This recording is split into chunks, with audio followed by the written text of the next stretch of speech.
எந்த டிஸ்ட்ரிக்ட்லனா நாளைக்கு school colleges leave விட்டுருக்காங்க பெண்கள் புயல் காரணமாக. அது மட்டும் இல்லாமல் இந்த புயலோட தாக்கம் தமிழ்நாடு ஆந்திராவில் மட்டும் இல்லாமல் ஜார்க்கண்ட் வரைக்கும் இருக்குன்னு சொல்லியிருக்காங்க.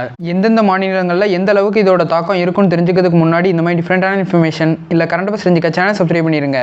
இது வரைக்கும் தமிழ்நாட்டில் சென்னைக்கு மட்டும்தான் ஸ்கூல் காலேஜஸ்க்கு லீவில் அனௌன்ஸ் பண்ணியிருக்காங்க. அடுத்து புதுச்சேரியோட ஹோம் மினிஸ்டர் நமசிவாயம் நவம்பர் 29, 30 காலேஜஸ்க்கு லீவுன்னு ஏற்கனவே அனௌன்ஸ் பண்ணியிருந்தாங்க.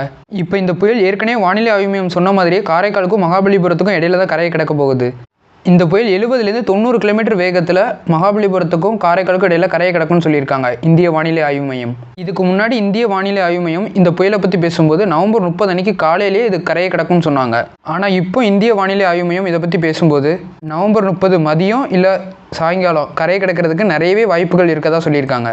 சரி, இந்த புயலோட தாக்கம் நம்ம தமிழ்நாட்டில் மட்டும்தான் இருக்குமான்னு கேட்டிங்கன்னா கண்டிப்பாக கிடையவே கிடையாது. ஆந்திராலையும் ஒரு சில டிஸ்ட்ரிக்ட்க்கு ரெட் அலர்ட் கொடுத்துருக்காங்க. சித்தூர், நெல்லூர், அன்னமயா, திருப்பதி இந்த டிஸ்ட்ரிக்ட்லாம் ரெட் அலர்ட் கொடுத்துருக்காங்க. ஜார்க்கண்ட் மாநிலத்திலையும் இந்த புயலோட தாக்கம் இருக்குன்னு சொல்லியிருக்காங்க.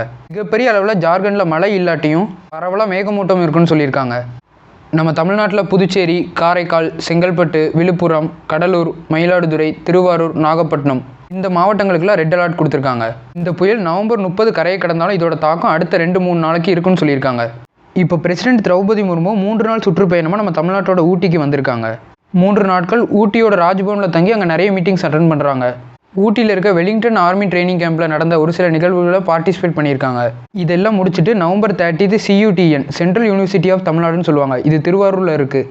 இங்கே நடக்க இருந்த கான்வெகேஷன் பட்டமளிப்பு விழாவில் ஜனாதிபதி பார்ட்டிசிபேட் பண்ண இருந்தாங்க. ஆனால் இந்த புயல் காரணமாக ஜனாதிபதி இந்த பட்டமளிப்பு விழாவில் பங்கேற்கலை. அவங்களோட திருவாரூர் பயணம் ரத்து செய்யப்பட்டிருக்கு.